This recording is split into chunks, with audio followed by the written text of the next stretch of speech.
اعوذ باللہ من الشیطان الرجیم بسم اللہ الرحمن الرحیم۔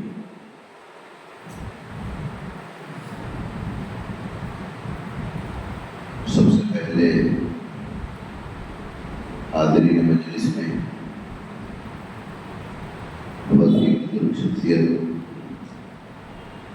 حجاج کی خدمت میں اپنی زندگی کا اہم حصہ لگا کر حج کے سفر والوں کے لیے سہولتیں دلانے کی ہر وقت کوشش کرنے والے جناب عبدالعزیز صاحب کا ہم دل سے استقبال کرتے ہیں اور ان کی بابرکت موجودگی سے انشاءاللہ اس تنظیم میں ضرور کامیابی حاصل ہوگی۔ اور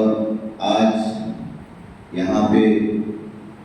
یونائیٹڈ مسلم مائنورٹی رائٹس آرگنائزیشن کے ریاستی صدر جناب تاج الدین صاحب کی ہمت افزائی اور ان کے اس اقدام کو بھرپور تائید دینے کے لیے تمام آپ لوگ جو اپنا قیمتی وقت نکال کے آئے ہیں ان کا ہم تہ دل سے شکر ادا کرتے ہیں، اور تاج الدین صاحب کے اس پروگرام کو اور اس سوچ کو ضرور ہم ہر وقت کسی طرح سے ساتھ دیں گے اور زیادہ سے زیادہ تعداد میں ہم لوگ بلانے کی کوشش کریں گے انشاءاللہ۔ پھر آج میں ایک بات میں بولنا چاہ رہا ہوں، خیر یہ مزاحیہ نہیں ہے بلکہ دل کی سوچ ہے۔ ہم لوگ سب کو اس پروگرام کے لیے تاج الدین صاحب کو تعاون کرنے کی ضرورت ہے۔ اس میں یہ نہیں ہے کہ ان کے پاس معاشی کمزوری ہے، بلکہ قوم کے کام کے لیے کچھ بھی کام کر رہے ہیں تو اپنا جتنا بھی 100 روپے بھی ہو، 500 روپے بھی ہو، 1000 روپے بھی ہو دینا وہ بھی صدقہ ہے، کیونکہ قوم کا کام کرنے کی سوچ رکھنا ہی 40 سال تک کی نفل عبادت کا ثواب میں تعلق ہے۔ اور ہم سب کو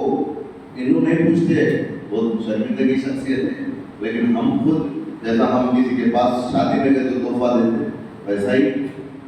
ہم بغیر بولے کہ ان کو اپنے طرف سے کچھ بھی دینا چاہیے، میں بھی دوں گا انشاءاللہ، لیکن یہ ریا کے لیے نہیں ہوتی، یہ بات ایک اچھے پیغام کے لیے ہے، سوسائٹی میں اس کام کرنے والوں کو سپورٹ کرنے کا ایک میسیج جانے کے لیے میں یہ بات بول رہا ہوں کہ کوئی ریا کر کے اور یہی بات عنوان پہ کریں گے۔ تو میرے حال بہت سارے ایجنڈا میں بہت سارے